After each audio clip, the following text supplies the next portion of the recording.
The year was 1948, and the air across the country smelled heavily of diesel exhaust, fresh sawdust, and unbridled greed. The Second World War had ended, unleashing millions of young men back onto American soil. They arrived with back pay burning holes in their pockets and a desperate collective urge to leave the soot-choked cities behind. They wanted quiet streets, green lawns, and a slice of the peace they had bled for. It was the dawn of the greatest housing boom in modern history. Developers practically materialized out of thin air, snapping up acreage and throwing up timber frames faster than the ink could dry on the deeds. There was an ocean of money to be made. And wherever an ocean of money pools, the sharks are never far behind. Calloway Thorne stepped off the hissing Union Pacific locomotive, his canvas duffel bag slung over the shoulder of his leather aviator jacket. For 3 years, he had piloted bombers through the flak-filled skies over Europe. Through it all, the singular image keeping him sane was his sleepy, slow-moving hometown of Oak Haven. He remembered dirt roads that turned to rust-colored mud in the spring, the sprawling canopy of the surrounding woods, and a quiet so profound it rang in your ears. But the town waiting for him at the end of the platform was a stranger. The dirt roads had been smothered under miles of slick black asphalt. Where the old general store once stood, a gleaming traffic light cycled mindlessly from red to green, directing a steady flow of shiny new sedans. But the most jarring departure from his memories lay just beyond the town center. Rows upon rows of identical cookie-cutter houses stretched out like a marching army, devouring the horizon. The aggressive hum of machinery echoed off the newly erected brick facades. Calloway actually had to ask the station master for directions to his own family's property. The main thoroughfare had been entirely rerouted to accommodate a sprawling new subdivision. As he navigated the unfamiliar streets, his boots crunching on stray gravel, he took a shortcut over a familiar ridge. He stopped dead in his tracks. Below him lay the sprawling acreage of the Whitlock Tree Farm. Or rather, what used to be the Whitlock Tree Farm. For 2 generations, the Whitlock family had meticulously cultivated hundreds of acres of oak, pine, and cedar. It was the lifeblood of his childhood best friend, Silas Whitlock. Now the ancient timber was being violently uprooted. Yellow bulldozers roared over the splintered stumps, grading the earth into flat, lifeless squares.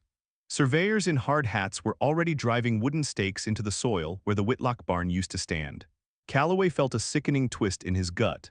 He assumed Silas's family had finally caved, accepting a mountain of cash from a hungry developer. It was a tragedy, but progress rarely asked for permission. That evening, the Thorne household was thick with the rich, savory aroma of roasted beef and caramelized carrots. Calloway sat at the head of the oak dining table, surrounded by the comforting, familiar faces of his family. The conversation flowed easily, recounting local gossip and marveling at his survival. It was his great-grandmother, Odelia, who unwittingly detonated the bomb. She was spooning a generous portion of potatoes onto his plate, her silver hair catching the warm glow of the chandelier. She let out a soft, melancholy sigh.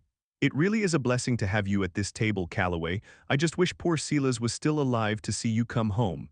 Calloway inhaled sharply, choking on a mouthful of cider. He coughed violently, his chest heaving as he stared at the elderly woman. His mind scrambled to process the words. Silas wasn't dead.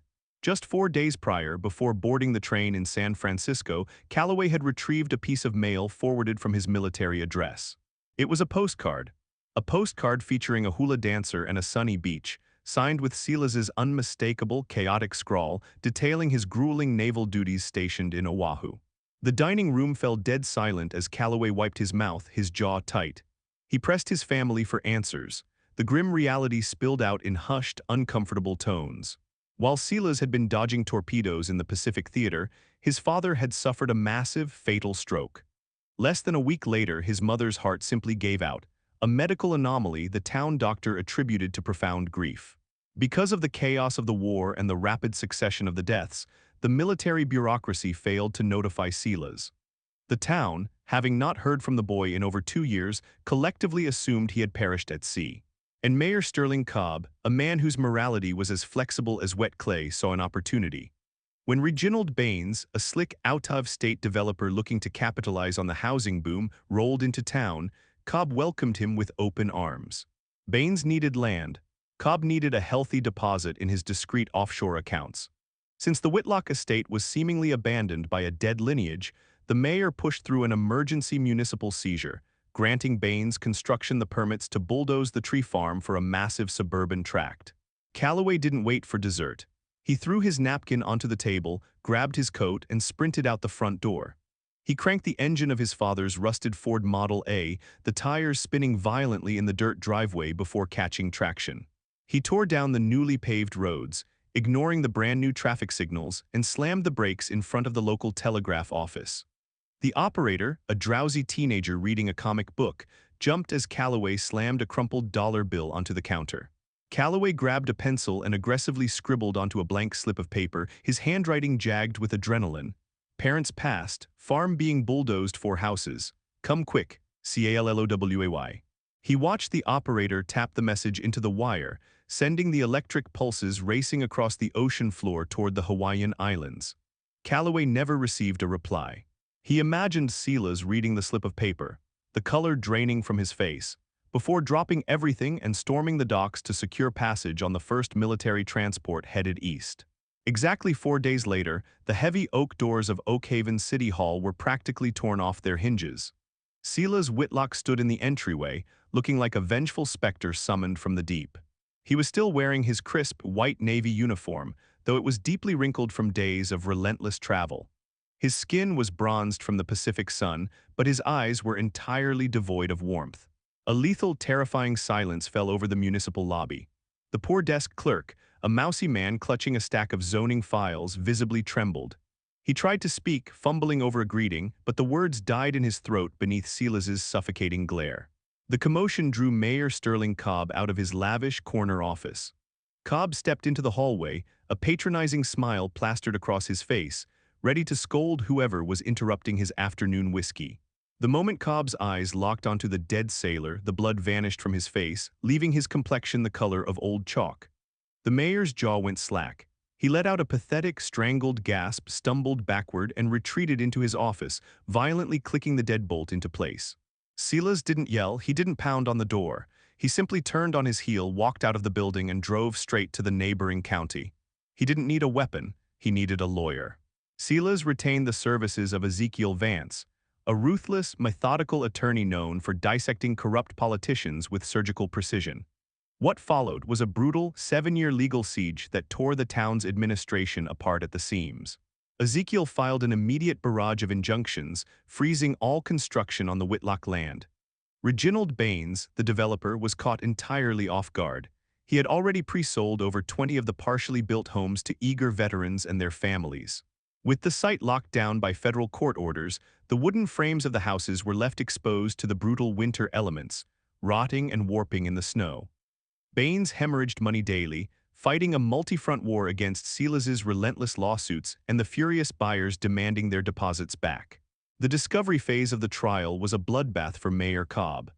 Ezekiel subpoenaed bank records, municipal ledgers, and private correspondence, dragging every dirty secret out into the blinding light of the courtroom. The paper trail was undeniable. Cobb had bypassed countless probate laws, falsified abandonment declarations, and pocketed an exorbitant sum of money from Baines under the guise of consulting fees. The gavel finally fell in 1955. The courtroom was packed to the gills with locals who had watched the drama unfold. The judge's ruling was merciless. Mayor Sterling Cobb was stripped of his office, indicted on multiple counts of fraud and embezzlement, and sentenced to 8 years in a federal penitentiary. Reginald Baines, drowning in legal fees and broken contracts, was forced to declare total bankruptcy, his company dissolving into nothingness. But the most staggering victory belonged to Silas. The court ordered the town, the disgraced mayor, and the remnants of the developer's estate to pay Silas a combined total of $45,000 in punitive and compensatory damages, a sum that carried the purchasing power of nearly $750,000 today. But Silas wasn't finished. He didn't just want their money, he wanted his legacy back. As part of the settlement, Silas forced the municipality to fund the complete demolition of the rotting, half-built suburban tract. Calloway stood beside his best friend on a crisp autumn morning, leaning against the hood of a truck, watching the very same yellow bulldozers return. But this time, they weren't tearing up the earth. They were tearing down the invasive brick and timber of the developer's greed. Once the land was cleared, Silas used a portion of his massive payout to purchase thousands of saplings. He spent the next decade replanting the oak, pine, and cedar, meticulously nursing the soil back to life until the scars of the tractors faded beneath a lush green canopy. Today, that land remains untouched by concrete or asphalt. It is officially chartered as the Whitlock Nature Reserve, heavily protected by local conservation laws. Silas lived a quiet, vindicated life until his passing at the turn of the millennium. The tale of the corrupt mayor and the sailor who returned from the dead has faded into local folklore, whispered mostly by the older generations. Calloway still visits the reserve, walking beneath the towering branches, a silent testament to a man who refused to be buried before his time. There is a profound danger in underestimating the ties that bind a person to their home. Greed often blinds people to the resilience of those they attempt to exploit.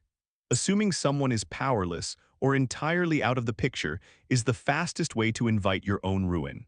True justice isn't always swift, but when it is pursued with relentless, unwavering determination, it has the power to uproot corruption and plant something lasting in its place.